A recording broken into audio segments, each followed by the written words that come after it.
Chers amis, bonsoir. Nous vivons vraiment un moment singulier. Sans doute que pour la première fois de notre vie, et espérons-le, nous fêtons Pâques, qui est au cœur de notre foi, confinés. C'est le maître mot de cette nuit. Plus de la moitié des habitants de la planète Terre sont invités à rester chez eux pour la veillée pascale. À Rome, comme à Jérusalem, ou encore à Mamers ou Saint-Brieuc, la ville devrait grouiller de pèlerins pour célébrer le mystère chrétien. Et les rues seront calmes, les églises seront vides. Et cependant, notre joie, personne ne pourra nous l'enlever. Notre joie de savoir le tombeau vide. Un tombeau vide, source de notre joie. Il ne s'agit pas de n'importe quel tombeau. Il ne s'agit pas d'un tombeau comme les autres. Il s'agit du tombeau qui avait servi ou qui allait servir pour la première fois à Joseph d'Arimathie, un homme riche. C'est lui qui, en effet, reçut le corps de Jésus remis par Pilate lui-même. C'est lui qui enveloppa le corps de Jésus dans un drap de lin neuf et qui le déposa dans son propre tombeau qu'il venait se faire creuser dans le rocher. Puis il roula une grosse pierre pour fermer l'entrée du tombeau et s'en alla. Ce tombeau, les chefs des prêtres et les pharisiens allèrent ensemble chez Pilate et demandèrent d'ordonner que ce tombeau soit gardé jusqu'au 3e jour. Sinon, disait-il, les disciples pourraient venir voler le corps et diraient ensuite au peuple « Il est revenu d'entre les morts ». Ce tombeau, frères et sœurs, était bien gardé. La surveillance a été organisée par ceux-là même qui en voulaient à la vie de Jésus. Le tombeau, ce soir, passe d'être un signe de mort à un signe de vie. Le suaire qui est exposé aujourd'hui à Turin, en ce moment où je vous parle, de manière extraordinaire, ce linge qui enveloppait le Seigneur dans sa mort est bien là. Alors comment croire au vivant désormais, lui qui est maintenant invisible ? Eh bien, au creux du tombeau, Pierre et Jean vont faire l'expérience de l'inattendu de Dieu, d'une présence cachée, puissance de vie dont ils vont s'emplir le cœur. Ils font l'expérience troublante et mystérieuse que ce tombeau vide n'est pas vide du tout. Il est rempli de la présence de Dieu et de la joie, de la lumière et de l'espérance.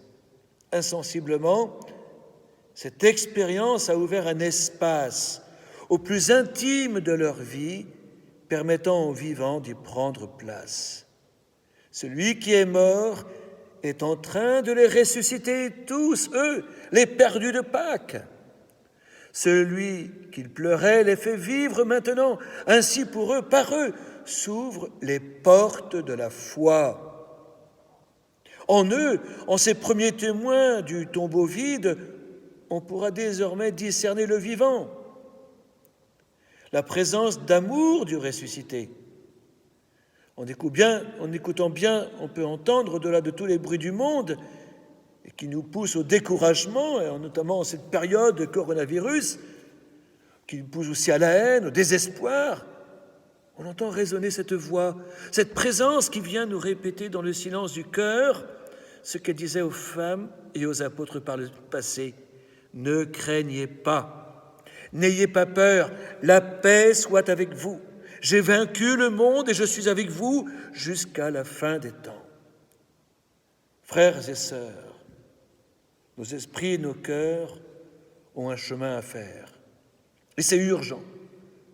Le monde est encore trop en souffrance pour que nous n'y semions pas des germes de vie et de résurrection. Croire en la résurrection cette année 2020, année inédite, c'est peut-être nous décentrer de nous-mêmes, de nos certitudes, reconnaître nos fragilités, pour rechercher aussi ces réalités d'en haut, avec Marie, et accepter de prendre au sérieux le mystère de l'expérience pascale, en se remplissant, comme Pierre et Jean, de la présence cachée du ressuscité. Croire en Jésus vivant, c'est sans doute décider de nous lever et de nous mettre en chemin dans la conviction intime que c'est le vivant qui nous soulève. Croire en la résurrection, c'est aussi envisager notre foi comme une forme de protestation par rapport à toutes ces situations qui nous découragent, qui nous désespèrent, et tout cela en choisissant d'abord la vie plutôt que la mort. Ce soir, nous portons tous ces souffrants, victimes du coronavirus, dispersés de par le monde entier. Ils sont jaunes, noirs, blancs, de toutes les couleurs, ils sont hommes, femmes, jeunes, vieux. Ils n'avaient pas désiré souffrir ni partir, mais nous prions ce soir pour eux, pour leurs familles éprouvées également. Demandons à Notre-Dame aussi de nous aider à voir clair, de nous aider à prier, à demander aussi l'intercession, notamment de Notre-Dame de Pitié, qui est dans ce côté de l'Église et qui avait sauvé Mamers en 1641 de la peste. Un peu de levain, frères et sœurs, suffit pour que les fermente toute la pâte. Eh bien, demandons ce soir au Seigneur de nous rendre participants de sa résurrection, qui nous ouvre à sa nouveauté, qui peut transformer notre histoire personnelle et celle du monde, qui nous rende capables de le reconnaître comme le vivant, agissant au milieu de nous, eh bien, qui nous enseigne chaque jour à ne pas chercher parmi les morts celui qui est vivant. Chers frères et sœurs, chers amis, eh bien, je vous souhaite d'heureuses et saintes fêtes de Pâques.